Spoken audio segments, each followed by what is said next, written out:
वसुदेवसुतं देवं कंसचाणूरमर्दनं देवकी परमानन्दं कृष्णं वन्दे जगद्गुरुम्। अथ प्रथमाध्याय धृतराष्ट्रोवाच धर्मक्षेत्रे कुरुक्षेत्रे समवेताजुजुत्सवः मामका पाण्डवश्चैव ये अपूर्वः सञ्जय उवाच दृष्ट्वा तु पाण्डवानेकं दूरं दुर्योधनस्तदा आचार्यमुपसङ्गम्य राजा वचनमब्रवीत् पश्यैतं पाण्डुपुत्राणाम् आचार्यमहनीचं द्रोणान् द्रुपदपुत्रेण तपोवृत्रेण निर्मता अत्र शूरा महिष्वासा भीमार्जुनो समाधिः युयुधानो विराटश्च द्रुपदश्च महारथः धृष्टकेतुश्च गीतानो काशीराजश्च बीजवान् पुरुजित्कुन्तिभोजश्च शैवश्च नारकुन्दवः जूदामन्युश्च विक्रान्त उत्तमौजाश्च बीजवान् सौभद्रो द्रौपदेयाश्च सर्व एव महारथा अस्माकं तु विशिष्टाजे तान्निबोधोदिजोत्तम नायका मम शैलस्य सङ्गार्थं ब्रवीमि भवान् विस्मश्च कर्णश्च विपश्च समितिञ्जय अश्वत्थामा विकर्णश्च सौमर्दत्तिर्जयद्रथः अन्ये च बहवः शूरा मदर्थे त्यक्तजीविता नानाशस्त्रप्रहराणा सर्वे युद्धविशारदा अपर्याप्तं तदस्माकं बलं भीष्माभिरक्षितं पर्याप्तं इदमेकैषं बलं भीमाभिरक्षितम् अयनेषु च सर्वेषु यथाभागम् अवस्थिता विश्वमेवाभिरक्षन्तु भवन्तः सर्व एव हि तस्य संजनयन् हर्षन् पुरोहितपितामहः सिंहनादं विनर्तच्च शङ्खं दग्धं प्रतापवान् ततो शङ्खाश्च भैर्यश्च वनवानपगोमुखा सहसैवं वहन्नन्त सशस्त्रस्तुमुलोभवन् तदैषैतैर्हैर्युक्ते मनोधीशन्दनैस्तुतौ माधवो पाण्डवश्चैव विपुशङ्खौ प्रदद्मतु पाञ्चजन्यं ऋषिकेश भीमकर्मावृकोदर अनन्तविजयं राजा कुन्तीपुत्र युधिष्ठिर नकुलसहदेवश्च शुभशोभनिपुष्पः काश्चश्च परमेश्वास शिखण्डी च महारथः धृष्टद्युम्नो विराटश्च सात्यकिश्चापराजितः द्रुपदो द्रौपदेयाश्च सर्वस्य पृथिवीपते सौभद्रश्च महाबाहु शङ्खं दद्मो पृथक् पृथक् सदोषो धर्तराष्ट्राणां हृदयानि ददारे नभश्च पृथिवीं चैव भूरोर्भावयन् अथ व्यवस्थितान् दृष्ट्वा दत्तराष्ट्रान्तपीठजे प्रवृत्ते शस्त्रसम्पाते मनोवृत्तममण्डल ऋषिकेशं तदा वाक्यम् इदम् आहो महीपते। আমরা 20 নম্বর শ্লোক অবধি পড়লাম। গতদিন আমরা 10 নম্বর শ্লোক অবধি এসেছিলাম, আমরা মানে করেছিলাম। আজকে আমরা 11 থেকে মানে করব। অয়নেষু চ সর্বেষু যথা ভাগমবস্থিতা বিশ্বমেবাভিরক্ষন্তু ভবন্ত সর্বৈবহি। মানে কি, বিশ্ব হলেন সব থেকে গুরুত্বপূর্ণ ব্যক্তি। তার অশুভজনক কিছু যদি ঘটে তাহলে আমাদের বিশেষ ক্ষতি হবে। এই ক্ষতি যেহেতু হবে সেই জন্য বলছেন যে বিশ্বকে যেন আমরা সবাইকে যেহেতু সেনাপতি তিনি প্রধান, তাকে রক্ষা করতে হবে। আমরা জানি যে আমাদের পরিবারের যখন পেট কর্তা যদি কিছু গোলমাল হয়ে যায় আমাদের মাথায় কজ্জা, ঠিক সেই রকম এই যে যখন যুদ্ধটা চলছে সেই যুদ্ধেতে বিশ্ব হচ্ছে কি না কৌরবদের প্রধান। একটি ভারতবর্ষ শুধু নয়, যে ভারতবর্ষটা একটি বিশাল মহাদেশকে নিয়ে তৈরি, সেইখানকার সমস্ত রাজারা কি করেছেন, একজোট হয়ে পাণ্ডব একজোট কৌরব নিজেরা পরস্পরের যুদ্ধে লিপ্ত হয়েছে। একটা মহান রক্তক্ষয়, এত বিশাল রক্তক্ষয় আমরা আগে কোনোদিন শুনিনি এবং দেখিনি। এত বড় একটি রক্তক্ষয়, সেই জন্য বিশ্ব এখানে গুরুত্বপূর্ণ ব্যক্তি। কেননা বিশ্বের পক্ষে, দুর্যোধনের পক্ষেও প্রচুর মানুষ, অধর্মের পক্ষেও সেই অশুভজনক যেন কিছু না ঘটে। সেই জন্য বলছেন বিশ্বমেবাভিরক্ষন্তু ভবন্ত। তাই আমরা বিশ্ব যদি সুরক্ষিত থাকে তাহলে আমরাও সুরক্ষিত থাকবো। সুতরাং বিশ্বকে সুরক্ষিত রাখবার আমাদের দরকার। তস্য সংযম হর্ষণ গুরু বৃদ্ধ পিতামহ সিংহনাদ বিরক্ত উচ্চ সংকম প্রতাপবান। এইবারে এই যে গুরুকুলের সর্বজ্যেষ্ঠ বৃদ্ধ তিনি সেনাপতি বিশ্ব, তিনি কি করলেন, তিনি সিংহনাদ করে সংবোধন করছেন। আর দুর্যোধন ভয় পাচ্ছিল। কারণ দুর্যোধন কেন ভয় পাচ্ছে না, পাণ্ডবরা ভীষ্ম যখন ছিল তাও দুজনকে হারিয়েছে, একবার গন্ধর্বের যুদ্ধে আর একবার বিরাটের যুদ্ধে। দুবারই কিন্তু পাণ্ডবরা জিতেছে, সেখানে ভীষ্ম ছিলেন, তা সত্ত্বেও জিতেছে। সেই জন্য সেই ভয়টা কিন্তু এখন আছে। সেই জন্য ভাবছে সেই ভয়টা যাতে না যায়। দুবার, একবার যখন সেই গন্ধর্বরা সেই অসভ্যতামি করেছিল দুর্যোধন, সেই জন্য তাকে গন্ধর্বরা ধরে নিয়ে চলে যাচ্ছিল, তখন দুর্যোধনকে বাঁচিয়েছিল কারা, পাণ্ডবেরা। ঠিক সেই রকম বিরাটের যে যুদ্ধ, গরুমিতে এসেছিল জোর করে, সেই যুদ্ধেতে আপনারা যারা মহাভারত পড়েছেন জানেন, সেই যুদ্ধে অজ্ঞাতবাস ছেড়ে পাণ্ডবেরা যখন যুদ্ধ করেছিল সেই যুদ্ধেও পরাজিত হয়েছিল। দুটো যুদ্ধেই কিন্তু হেরেছে দুর্যোধন, এবং সেখানে বিশ্ব ছিল। সেই জন্য বিশ্ব কিন্তু দুর্যোধনের ভয় আছে। সেই দুর্যোধনের হর্ষ উৎপাদনের জন্য বিশ্ব এবার তিনি প্রতিজ্ঞা করেছিলেন, বিশ্ব কি না রাজ সিংহাসনের দাবিদার তিনি নন। এটা আমরা জানি। যে সময় তিনি রাজপদের অধিকার ছিল, কিন্তু সেই যে যমুনা তীরে সেই যে দেবর কন্যা, আমরা সবাই জানি ব্যাসদেব জননী যিনি সত্যবতী, তার প্রীতির জন্য তিনি কাবি পুত্রকে যুবরাজ্যে অভিষিক্ত হওয়ার সুযোগ দিয়েছিলেন। তাই বিশ্ব ছিলেন সারা জীবন কুমার। এটা আমরা সবাই জানি বিশ্বের প্রতিজ্ঞার কথা। হ্যাঁ, তিনি বলছেন আমি ক্ষমতা চাই না, কিন্তু বিশ্ব একজন প্রবল ইচ্ছা শক্তি সম্পন্ন মানুষ। আমরা জানি যে তিনি বিপুল সাহসের অধিকারী এবং অসাধারণ ধীশক্তিমান মানবরূপে স্বীকৃত। এবং মহাভারতের তিনি এত বড় যুদ্ধ, পৃথিবীতে তাকে কেউ যুদ্ধে পরাজিত করতে পারে না। কারণ তিনি ক্ষতবিক্ষত দেহ নেব, যেহেতু তার ইচ্ছা মৃত্যু ছিল, এই জন্য ক্ষতবিক্ষত দেহ নিয়েও তিনি সরসজ্জায় শয়ন করেছেন। যতক্ষণ না সেই উত্তরায়ণ শেষ হলো ততক্ষণ তিনি কখনোই তার শরীর ত্যাগ করেননি। এই জন্য আমরা জানি যে উত্তরায়ণ মানে কি 14ই জানুয়ারির কাছাকাছি, যখন এই শীতকালের মাঝখানটা আসছে। উত্তরায়ণ মানে এই জুন মাসে শুরু হয়েছে 23 জুনের পর থেকে, আর এই 14ই জানুয়ারি পর্যন্ত শ্রীকৃষ্ণ পাণ্ডবরা সকলে তার কাছে গিয়েছিলেন এবং পাণ্ডবদের রাজনীতি এবং ধর্মনীতি নিয়ে উপদেশ দিয়েছিলেন, যেটা আমরা শান্তি পর্বে পেয়েছি। এই বিশ্বই যুদ্ধের সম্মুখীন হয়েছেন এবং তিনি এই যুদ্ধে শরীরত্যাগ কিন্তু যেমন বলেছি, কিন্তু তিনি প্রাণ রক্ষা করবেন এবং তারপর তার অন্ত্যেষ্টিক্রিয়া হয়েছিল। এটা আমরা সবাই জানি যে মহাভারতের বিস্তারিত ঘটনাও আছে। এবং যে ক্রিয়া বর্তমানে আমরা সেই অন্ত্যেষ্টিক্রিয়াটা কীরকম না, যারা আমরা ছোট ছিলাম 84-এ, আপনারা মনে আছে কিনা জানি না, ইন্দিরা গান্ধীর অন্ত্যেষ্টিটা ক্রিয়াটা খুব বইভাবে তৈরি করা হয়েছিল, একদম মহাভারত তৈরি করা খুব সুন্দর হয়েছিল।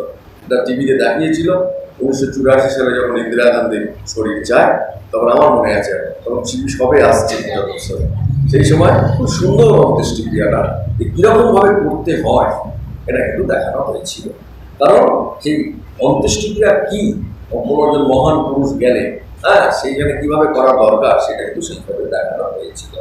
সেই জন্য তিনি যখন সিংহনাদ করলেন, শঙ্খধ্বনি করলেন, দুর্যোধনের অশ্ব উৎপাদন করলেন, তত সংখ্যাশ্চ বীর্যশ্চ বনবানক প্রমুখা সহ শৈবাপ্য হন্ত সশস্তু মনোরব।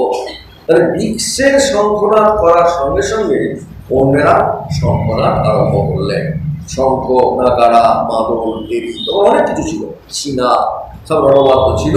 কৌরব পক্ষ থেকে বেজে উঠেছে তুমুল আওয়াজ তুলে, এবং সেনাদের মধ্যে এক তেজোদ্দীপক পরিবেশের সৃষ্টি হচ্ছে। তত সে হয়ে যুক্তে মহতি শান্তনে স্থিত মাধব পাণ্ডবশ্চৈব দিব্যু সৌম্য সম্ভব। তারপর মাধব, শ্রীকৃষ্ণকে মাধব বলা হচ্ছে। কেন তিনি মাধব? না, মায়ার অধিপতি। ভব মানে পতি, মা মানে মায়া, মায়ার যিনি অধিপতি, তাই তিনি মাধব। মাধবের অনেক রকম মানে আছে, কিন্তু শ্রীকৃষ্ণ মাধব কেন?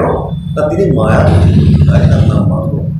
আর আবার হচ্ছে মধু নামক এক অসুর, সেই অসুরের ছেলেকে তিনি মেরেছিলেন, তাই তার নাম মাধব। মধু অসুরকে মেরেছেন বলে অনেক, এই মাধবের অনেক ব্যাখ্যা আছে। যে আমরা ভগবানকে কেন মাধব বলি? তিনি মায়া পতি, মানে মায়াকে তিনি বশ করে রাখেন। কিন্তু কৃষ্ণস্থ ভগবান স্বয়ং তিনি কি করেন? না, মায়াকে বশ করে রাখেন, তাই তিনি বলছেন তিনি মাধব। এবং ওই যে তিনি শ্বেত অশ্ব নিচে, অর্জুনের যে হাত চারটে ঘোড়া এবং সেটা শ্বেত অশ্ব, এক চমৎকার বিশাল মহারথে শ্রীকৃষ্ণ এবং পাণ্ডব দুজনেই কী করলেন? নিজে নিজে যখনই ইনি যা নিয়েছেন, তখনই শ্রীকৃষ্ণও শঙ্খ বাজালেন, আবার অর্জুনও শঙ্খ বাজালেন। যুদ্ধটা দেখতে হবে, প্রথমে বাজালেন কে? ঈশ্বর, যুদ্ধ শুরু হওয়ার আগে। তারপর কে বাজালেন? তারপর বাজাচ্ছে অর্জুন আর ভগবান শ্রীকৃষ্ণ, অর্জুনের সারথি। শ্রীকৃষ্ণ তো যুদ্ধ করছেন না, তিনি সারথি। হ্যাঁ, পাঞ্চজন্যং ঋষিকেশ দেবদত্তং ধনঞ্জয় পৌণ্ড্রং দত্ত মহাসন্না ভীম কর্মা প্রীতোদর। ঋষিকেশ অর্থাৎ শ্রীকৃষ্ণ বাজালেন পঞ্চজন্য নামক শঙ্খ। পঞ্চজন্য মানে কি? না, পঞ্চজন্য এমন একটা শঙ্খ, পঞ্চজন নামক একটা শামুকের থেকে এটা পঞ্চজন্য তৈরি হয়েছে। এবং ধনঞ্জয় তিনি দেবদত্ত নামক শঙ্খ, কারণ এবং আর কি বাজালেন? বৃকোদর। বৃকোদর কে? ভীম, কারণ তার উদরটা বিশাল, খুব খিদে পায় যখন তখন, তাই তার নাম বৃকোদর। তিনিও পৌণ্য নামক মহাশঙ্খ বাজালেন। আমরা এই শঙ্খগুলোর অনেক ইতিহাস আছে, তাহলে আমাদের আসল গীতায় যাবে না, সেই জন্য আমরা একটু ডিটেলস যাচ্ছি না।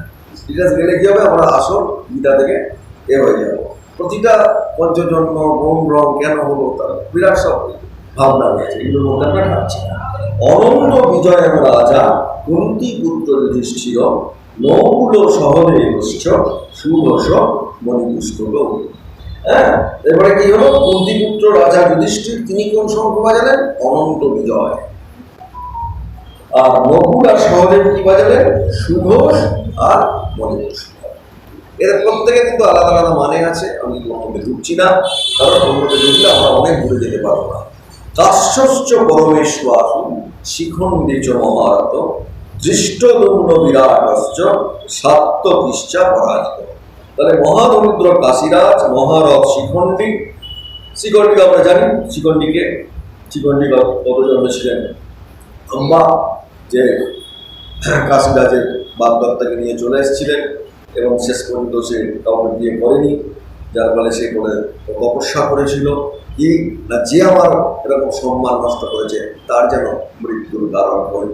আপনারা জানেন এই যে মহাভারত মানে কি, যে কোনো মানুষের একটা তপস্যা কেন না, সে তপস্যা করছে তার সম্মান রক্ষা যে করেছে, অসম্মান জেনে করেছে, অসম্মানের জন্য। সেই জন্য দৃষ্টদুম্ন এবং বিরাট এবং অপরাজয় সাত্যকী, তিনি হচ্ছে যদুবংশের, এদের সমস্ত এখানে তারাও কি করছেন না, তারাও তাদের শঙ্খ বাজাচ্ছে। রূপদ দ্রৌপদেয়াশ্চ সর্বস্ব পৃথিবীপদে সৌভদ্রশ্চ মহাবাহু সংখ্যান্তর্গ বিতর্কিত। হে পৃথিবীপতি, অর্থাৎ ধৃতরাষ্ট্র। পৃথিবীপদে মানে কি? ধৃতরাষ্ট্র। তখন বোঝা যাচ্ছে যে পুরো কৌরবদের রাজ্যটা বিরাট বিরাট নিয়ে পুরো এশিয়া মহাদেশ, কেন আফ্রিকার দিকেও চলে গেল, ওখান থেকেও সব মানুষ টানুষ এসেছে। তখন ভারতবর্ষের এত ব্যাপ্তি যা আমরা জানি না, এটা মনে রাখতে হবে। সেই জন্য হচ্ছে পৃথিবীর পথে, পৃথিবীর প্রতিপদ হচ্ছে তাকে ধৃতরাষ্ট্র, মনে রাখতে হবে। তাই তিনি বলছেন, হে পৃথিবীপতি, ধ্রুপদ দ্রৌপদীর পুত্রগণ এবং মহাবীর সুভদ্রা পুত্র, অর্থাৎ সুভদ্রা পুত্রকে আমরা জানি, সবাই জানি তার নাম অভিমন্যু। অভিমন্যুর কথা জানি না আমরা যারা হিন্দু, এটা হতেই পারে না। অভিমন্যুকে আমরা সবাই জানি, সবাই চিনি, প্রত্যেকে নিজ নিজ শঙ্খ বাজায়। এখন প্রশ্ন হচ্ছে যে এই যে গীতা আমরা পড়ছি, কেন প্রত্যেক গীতা পড়ছি না, গীতা কেন, গীতা শব্দটা কেন এলো? আমি কিন্তু বলেছিলাম মাঝে মাঝে প্রশ্ন করব। গীতা, এই যে শ্রীমদ্ ভগবত গীতা, এই গীতা বইটার নাম গীতা কেন? আগের দিন বলেছি, অফ হয়ে গেছে। হ্যাঁ বলেছি, বই ধাতুত্ব যা গান করে করে বলা হয়েছে শ্লোকটা। বই ধাতুত্ব করে গীত, গীত থেকে স্ত্রিয়াংটা, যে জিনিসটা গান করে করে বলা হয়েছে যুদ্ধক্ষেত্রে, সেই জন্য তার নাম গীতা। গীত থেকে গীতা, যাহা গান গাওয়া হয়েছে কোথায়? যুদ্ধক্ষেত্রে গান করে করে বলা হয়েছে বলে এর নাম গীতা। এটা মনে রাখবো প্রত্যেকে। গীতা কেন না, সেই জন্য আমাদের এই যে এটা গান করে করে বলা যায়, এই যে এতখানি সমস্ত উপনিষদের নির্যাস। গীতা কি? সর্ব উপনিষদ আছে গীতা ধ্যান মন্ত্রে, সমস্ত উপনিষদের নির্যাসটা গীতার মধ্যে আছে। সুতরাং গীতা শব্দটার অর্থই হচ্ছে যেটা গান করে বলা হয়েছে। গীতা কথার অর্থ কি? যেটা গান করে বলা হয়েছে, তার নাম গীতা।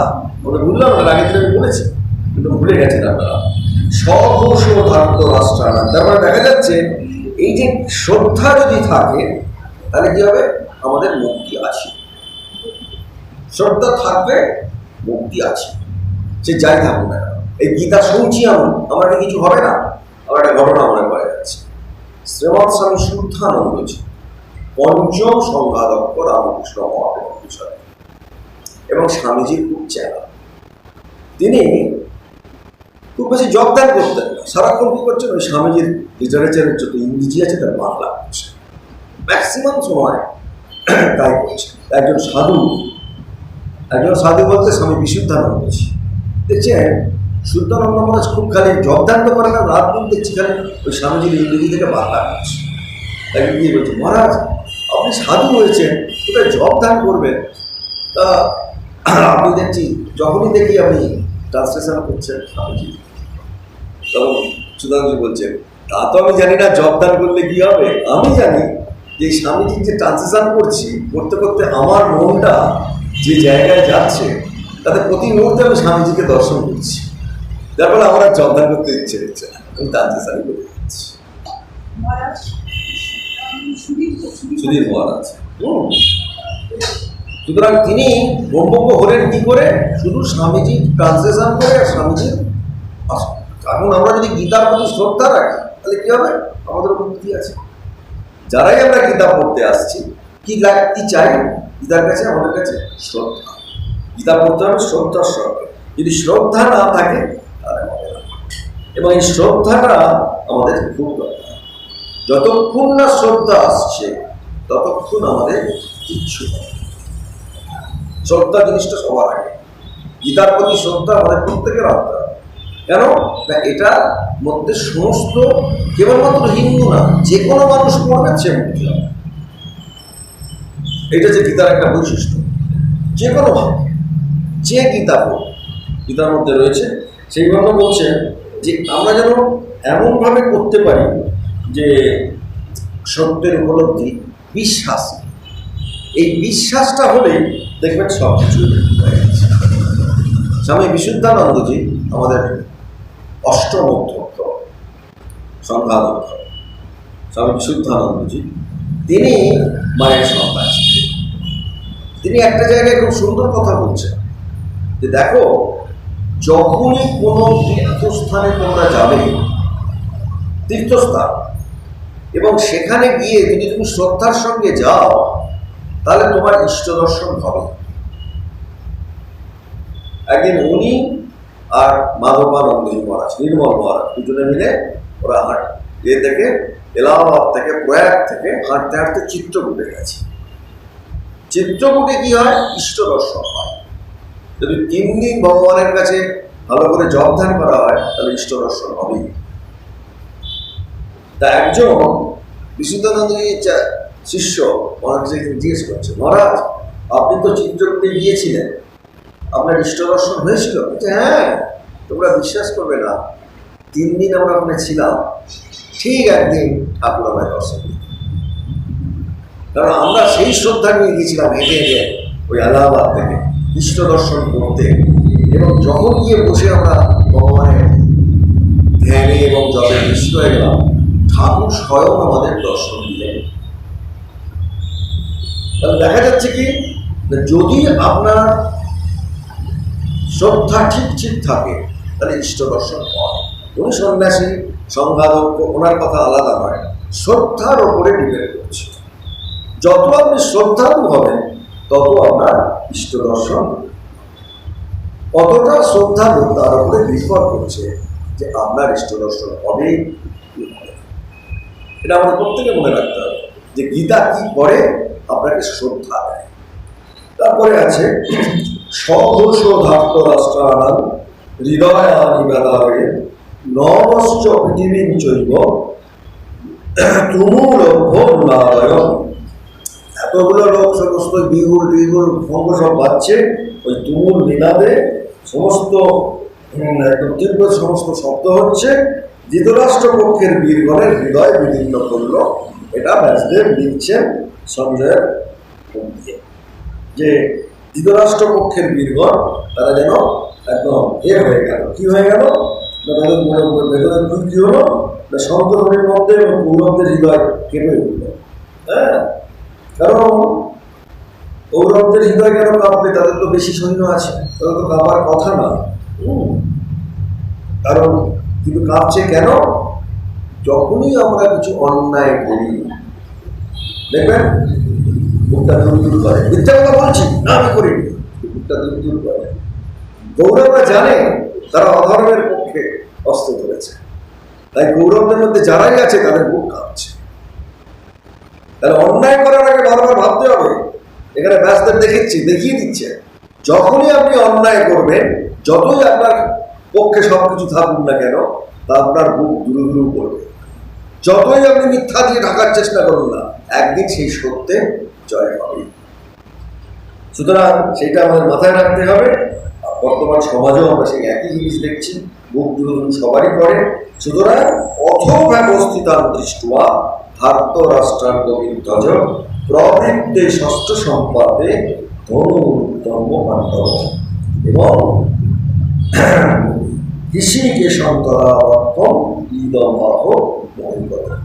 হে মহিপতি, ধৃতরাষ্ট্রকে বলছে, ধৃতরাষ্ট্র পক্ষকে যুদ্ধের জন্য প্রস্তুত হয়ে দণ্ডায়মান করে, সেই জন্য তারা দেখছে কি না, পাণ্ডব তাদের এতে কি পতাকাতে কি আছে? হনুমান। পাণ্ডবদের পতাকায় কার চিহ্ন আছে? পতাকাতে হনুমান। সেই হনুমান চিহ্নিত পতাকাযুক্ত পাণ্ডব ধনু উত্তোলন করে শ্রীকৃষ্ণকে তখন তিনি করছেন। ওরা যখন দেখছে তখন হনুমানের চিহ্ন দেখে, প্রত্যেকের আলাদা আলাদা সব ধ্বজ আছে, প্রত্যেকের আলাদা আলাদা পতাকা, সে বিরাট ব্যাপার চলছে, আমরা ভাবতেই পারবো না যে কি অপকুশী যুদ্ধ। হ্যাঁ, সেখানে অর্জুন বলছে, অর্জুন বাচ সেনায় ভয়ের মধ্যে রথম স্থাপয় মেয়চ্ছিত। হ্যাঁ, যে হে অর্জুন, অর্জুন কাকে বলছেন? শ্রীকৃষ্ণ। কারণ যিনি কখনো চ্যুত হন না, যার কোনো ভুল হয় না, যিনি কখনো স্থলিত হন না, যিনি পবিত্রতা এবং চৈতন্য সত্তায় সর্বদাই সমাজকে, সেই ভগবানের নাম অর্জুন। তার কখনো ভুল নেই, তিনি নয় চ্যুত, তার স্খলন নেই, তার কিছু নেই। তাই ভগবানের আর এক নাম অর্জুন। হে অর্জুন, তিনি বলছেন খুব সুন্দর করে যে আমাকে ওই সেনাবাহিনী ওই যে আমাকে রথের যুদ্ধের মধ্যভাগে নিয়েছিল, ওই দুজন যে সৈন্য আছে তাদের মধ্যভাগে আমি ভালো করে দেখতে চাই, তার সঙ্গে আমাকে যুদ্ধ করতে আসছে। হ্যাঁ, আমি ভালো করে দেখতে চাই, আপনি আমাকে নিয়ে চলুন, আমার খুব দেখবার ইচ্ছে হচ্ছে। যাবো দে দান নিরেক্ষে হাম জন্তু কামান অবস্থিতান কৈর্ময়া সহযোদ্ধব্যম অশ্বিনী নিরহনা সমুদ্র। মানে কি, আমি ভালো করে দেখছি আমি কার সঙ্গে ভাবত এই যে যাবদেতার নিরীক্ষে হে অর্জুন, এই দুজনের মধ্যস্থলে কারা যুদ্ধার্থে, যুদ্ধের প্রাক্কালে আমি জানতে চাই তাদের সঙ্গে আমাকে যুদ্ধ করতে হবে। আমি দেখতে পাচ্ছি না, সেই জন্য আমি এটা জানতে চাই।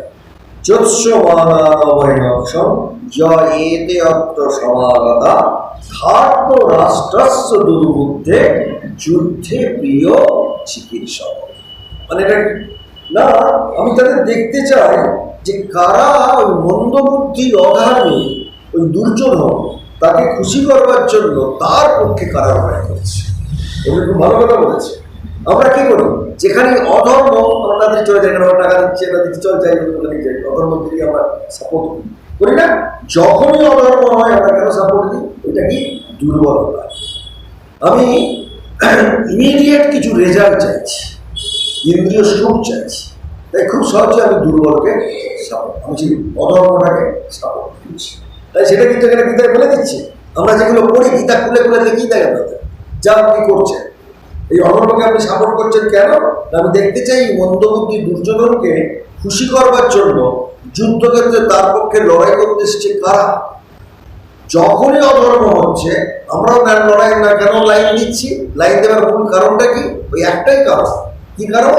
না, আমরা ওই নিজেদের একটু ইন্দ্রিয় প্রদান করে ফেলেছি এবং যার ফলে ওই অধর্মের সঙ্গে আছি যদি কিছু পাওয়া যায়। এই পাওয়ার জন্য, অন্যায়ভাবে কিছু পাওয়ার জন্য আমরা লাইন দিচ্ছি অধর্মের দিকে। আর এটা ব্যাসদেব খুব সুন্দরভাবে দাঁড়িয়ে দেখিয়ে দিয়েছে যে অর্জুন বলছে দেখি দেখি কারা কারা, চলো তো ভগবান আমি দেখি কারা এরকম দুর্যোধনের পক্ষে লাইন দিয়েছে। সঞ্জয় বাচ, এবার সঞ্জয় বলছে এবমুক্ত ঋষিকেশ পুরাকেশেন ভারত সেনায়োর্ভয়োর মধ্যে স্থাপয়িত্বা রথোত্তমম। সঞ্জয় বললেন হে ভারত, অর্থাৎ ভারত মানে কি এখানে? যুবরাষ্ট্র, যিনি ভারতবর্ষের রাষ্ট্রপ্রধান, তার নাম দিলেন কি? হে ভারত। যুবরাষ্ট্রকে বলছেন হে ভারত। হ্যাঁ, পুরাকেশ মানে জিত নিদ্র, যার নিদ্রা, বুড়াকা নাম ঈশ, বুড়াকা নাম মানে যার নিদ্রা জয় হয়েছে। বুড়াকেশ তাকেই বলে যিনি নিদ্রা জয় করতে পেরেছেন। বুড়া কথার অর্থ আরো আছে, আমরা বেশি যাচ্ছি না, অনেকগুলো বড় অর্থ আছে। ঋষিকেশ, ঋষিকেশ অর্থাৎ যিনি ঋষিক নামে একে অসুরকে নিধন করেছেন। এবং ঋষিক কথার অর্থ হচ্ছে পঞ্চ ইন্দ্রিয় পরায়ণতা, তার যিনি ঈশ্বর, অর্থাৎ পাঁচটা ইন্দ্রিয়ের যিনি ঈশ্বর তিনি ঋষিকেশ, তার নাম ভগবান শ্রীকৃষ্ণ। ঋষিকেশ মানে কি? পঞ্চ ইন্দ্রিয়ের প্রতি যিনি, তার নাম কি? ঋষিকেশ। ঋষিকা নাম বিষয় মানে কি? পঞ্চ ইন্দ্রিয়, আমাদের ইন্দ্রিয়গুলো ব্যবহার করছে সব থেকে বেশি, চক্ষু, কর্ণ, জিহ্বা, নাসিকা, ত্বক। এই পাঁচটাতে দেখুন আমরা সবাই মরে আছি, প্রত্যেকে কম বেশি। এই পাঁচটা দিয়ে আমাদের সব গোলমাল চলছে। এই পাঁচটা ইন্দ্রিয়ের প্রতীকে ভগবান শ্রীকৃষ্ণ, তাই তার আর এক নাম ঋষিকেশ। আমরা কি বলছি? ভগবানকে ঋষিকেশ কেন বলি? তাই পাঁচটা ইন্দ্রিয়ের প্রতীক, তাই তার আর এক নাম দেওয়া হয়েছে ঋষিকেশ।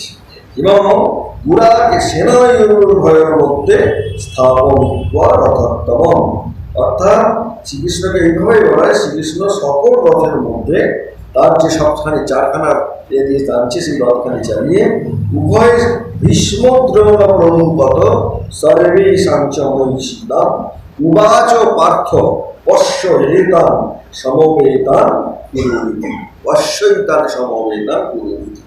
তিনি বলছেন হে অর্জুন, এবারে তুমি সমবেত কৌরবগণ কারা কুরুগুণের মধ্যে তুমি দেখো বলে ভীষ্ম দ্রোণ সব পৃথিবীপতিদের মাঝখানে তুমি অর্জুনকে নাম করিয়ে দিলে।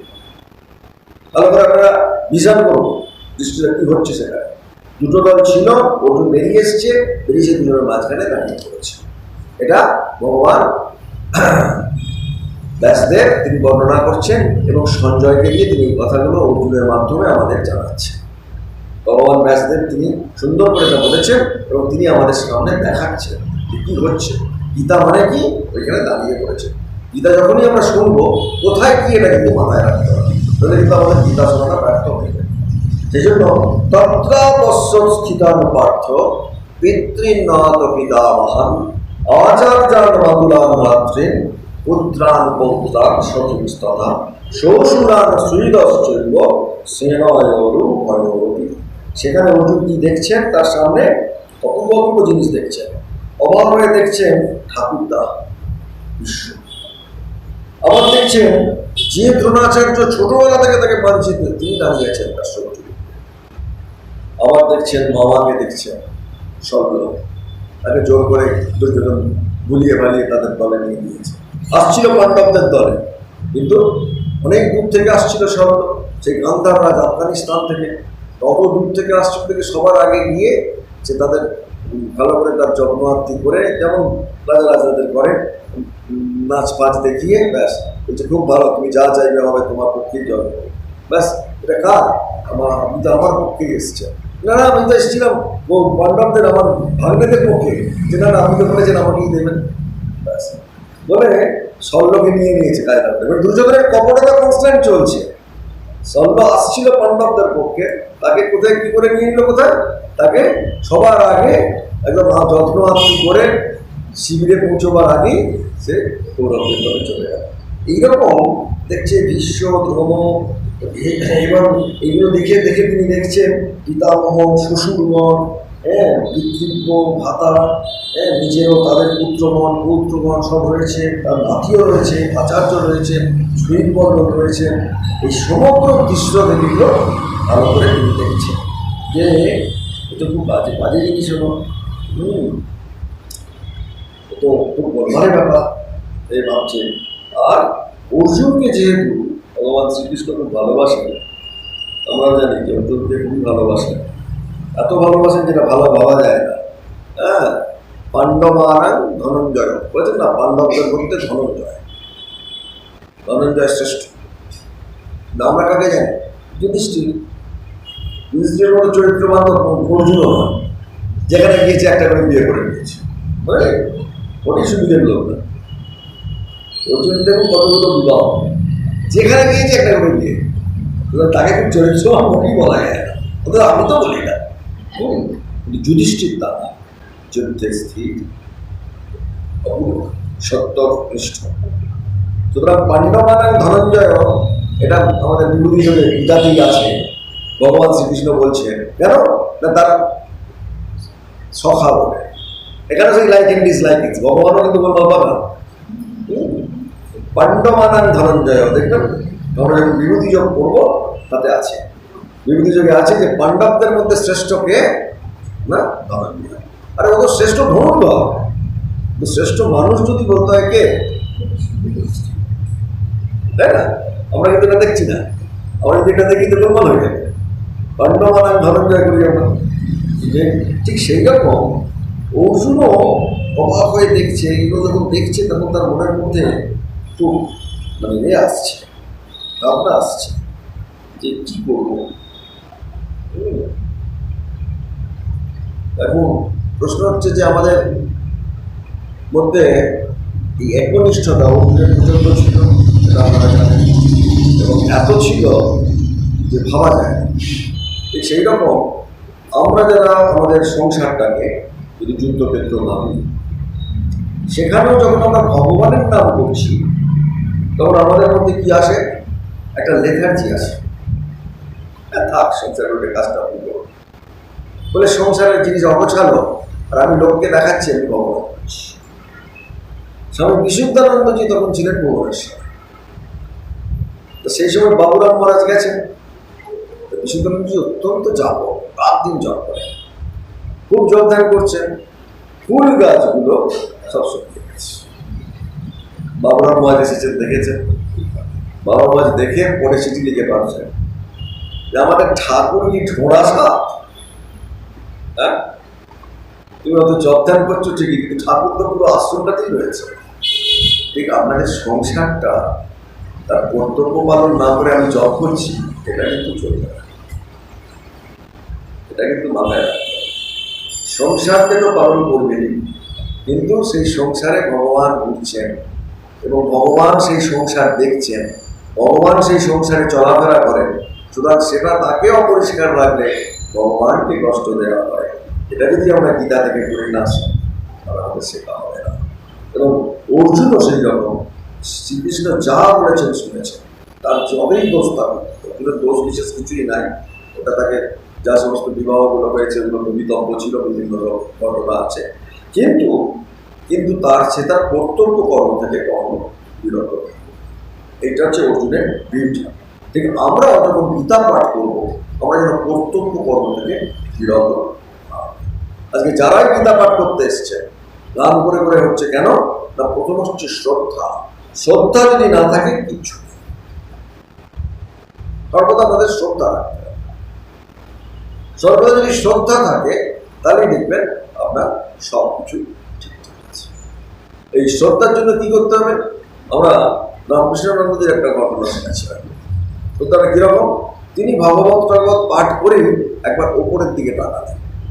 ভগবত পাঠ করলেন তো, ভগবত পাঠে মহামায়ার কথা বলেছেন। উপরে তিনি কি দেখেন না, শঙ্খচিল। শঙ্খচিল কেন দেখেন? দেখতে পেলে খুব আনন্দ, খুব প্রণাম করছে। না দেখতে পেলে উনি বলছেন সংস্কার, কুসংস্কার। কিন্তু শঙ্খচিলের কারণটা কি আমরা হিন্দুরা জানি না। শঙ্খচিল কি আমরা শ্রীকৃষ্ণ করি অত জানি না। দুঃখের কথা, যখন ভগবান শ্রীকৃষ্ণ জন্মাবার, যখন তার প্রথম সপ্তম পুত্র এই অষ্টমে, যখন সেই একে নিয়ে এলেন অষ্টম পুত্রে, কাকে নিয়ে এলেন? মহামায়াকে। নন্দ প্রিয় যে মহামায়া জন্মগ্রহণ করেছিলেন যশোদার ঘরে, সেই মহামায়াকে বসুদেব নিয়ে এসেছিলেন, আমরা সবাই জানি। এবার এই মহামায়াকে তো ধরেছে, অংশ তো ছাড়েনি তাকে মেয়ে বলে। অংশ কতখানি, কত নিষ্ঠুর, কত নির্মম, কত হিংস্র, কত দুরাত্মা, কত দুরাচারী, সেটা বারবার বোঝা যাচ্ছে। যে মহিলা তাকে তোমার অধীনে যে তুমি বললেন, তার আগে কি ছিল? তাকে বলেছিল অষ্টম গর্ভের সন্তান মানে পুত্র, মেয়ে মারবে বলেনি। তখন ওই মহামায়াকে কি করলেন না, তিনি আছাড় দিলেন। আছাড় তো দিতে পারেননি, মহামায়া হাত ছেড়ে উঠে গিয়েছিলেন। হয়েছিলেন কি? শঙ্খচিল। সেই রূপে মহামায়া কংস উঠে দেখছে শঙ্খচিল উড়ে গেছে। কি হয়েছিলেন? শঙ্খচিল। তাই যখনই রামকৃষ্ণানন্দজি তাকান ওপরের দিকে, কেন তাকান না, ওই শঙ্খচিল, হ্যাঁ, শঙ্খচিলটা তিনি দর্শন করেন যে ওই মহামায়া যাচ্ছে। আজকে আমরা এত পরিমাণে কেন করে আসছি? একটাই তো কারণ, আমাদের তো অনন্ত সুখ, অনন্ত শান্তি, আমরা তো সত্যম শিবম আর সুন্দরের আমরা সচ্চিত আনন্দের আমরা অংশ। তাহলে আমাদের এত যন্ত্রণা কেন?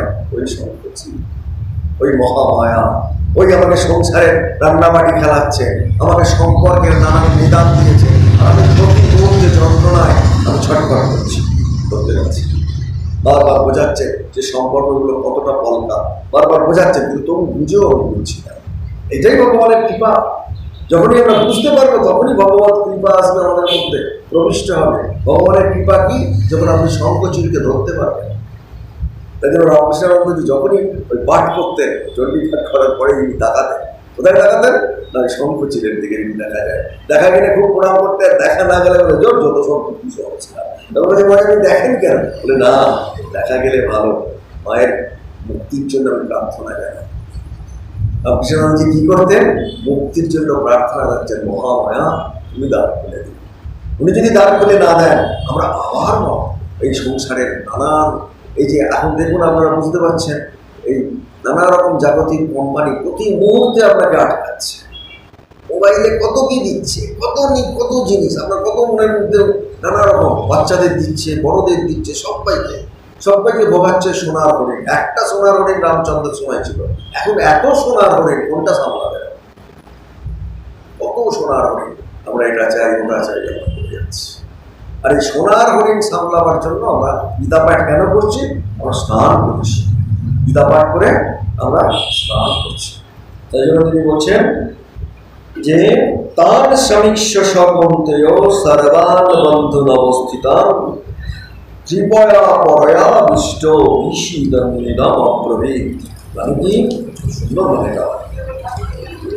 যে তখন কুন্তিপুত্র অর্জুন সেনাদলের মধ্যে গভীর গৌরবান্বিত হচ্ছে যে গৃহযুদ্ধের সময় লোকে নিজে দেশবাসীর সঙ্গে যুদ্ধ করে। হ্যাঁ, আমরাও জানি যে গৃহযুদ্ধে কত লোক, আমেরিকাতে গৃহযুদ্ধ হয়েছিল, আপনারা জানেন, সাদা কালো কি প্রচন্ড গৃহযুদ্ধ হচ্ছিল, কত লোক মরেছিল। আমাদের বন্ধুরাও অপরপক্ষে ছিল। গৃহযুদ্ধের প্রকৃতি এই, তাই কৌরব জ্ঞান একদিকে, পাণ্ডব জ্ঞান একদিকে, এটা তো গৃহযুদ্ধ। হ্যাঁ, এবং সুইট বলল হাতে হাত মিলিয়েছে।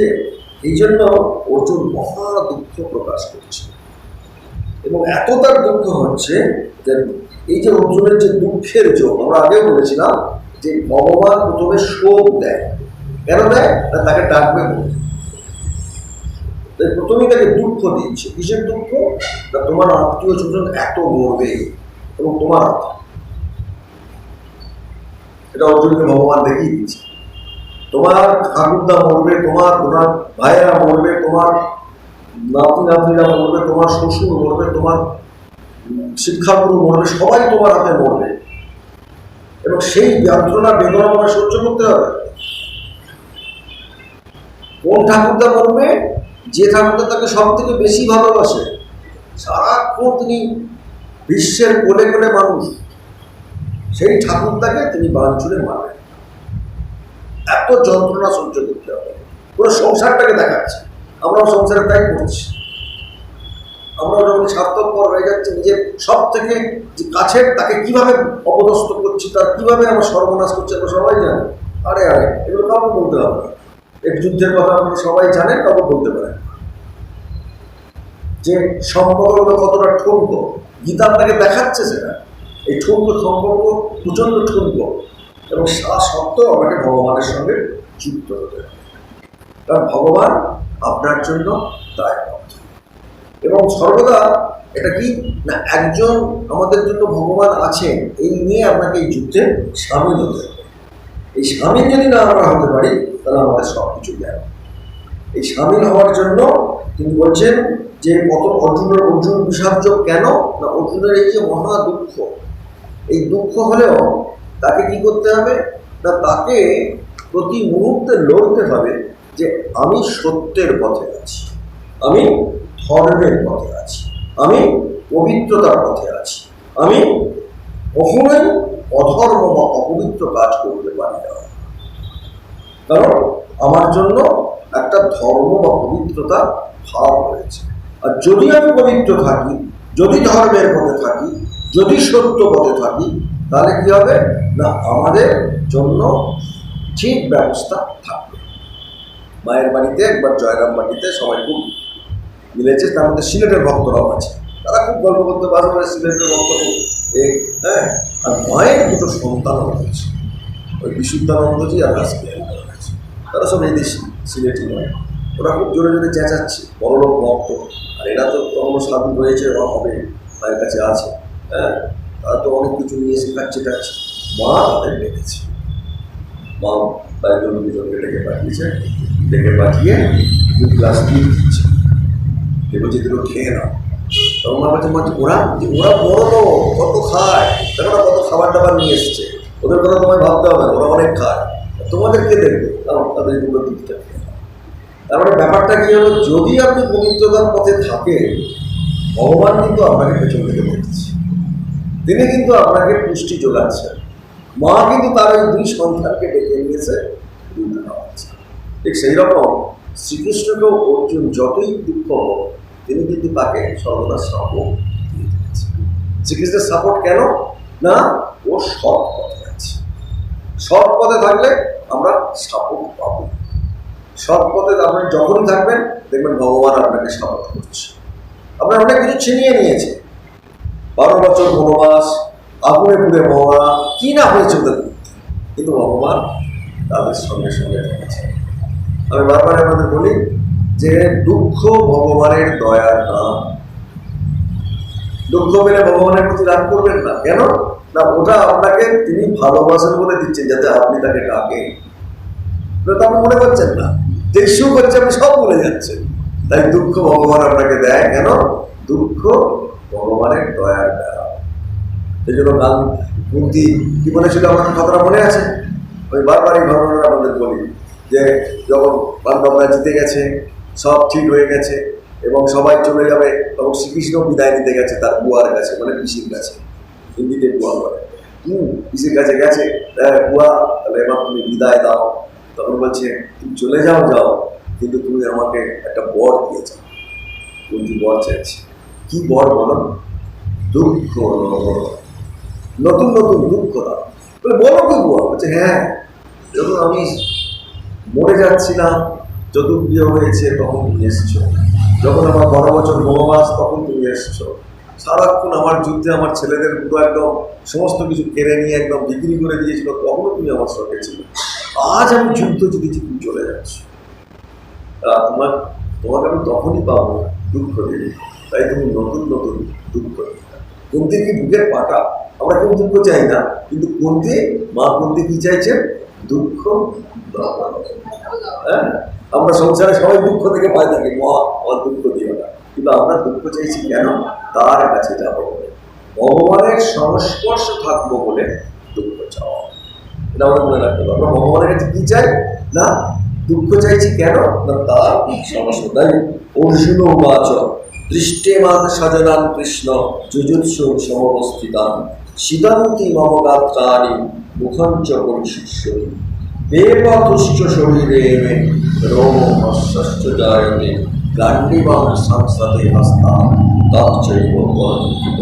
হে কৃষ্ণ, যুদ্ধের জন্য সমবেত আমার এই স্বজনবর্গ দেখে আমার অঙ্গসমূহ অবশ হয়ে যাচ্ছে, দেখছি, এবং মুখ শুকিয়ে যাচ্ছে, শরীর কাঁপছে, আমি উঠতে পারছি না, রোমহর্ষ হচ্ছে, আমার রোম খারাপ হয়ে গেছে, আমার গান্ডিবটা ধন থেকে খসে পড়ছে, আমার গা জ্বলছে এদেরকে দেখে। খুব একটা সংকটময় পরিস্থিতি। আমরা নেক্সট দিন এই সংকটময় পরিস্থিতিটার থেকেও যে আরো ভেতরে কোথায় কোথায় যাচ্ছে আমরা সেটা দেখব। তার আগে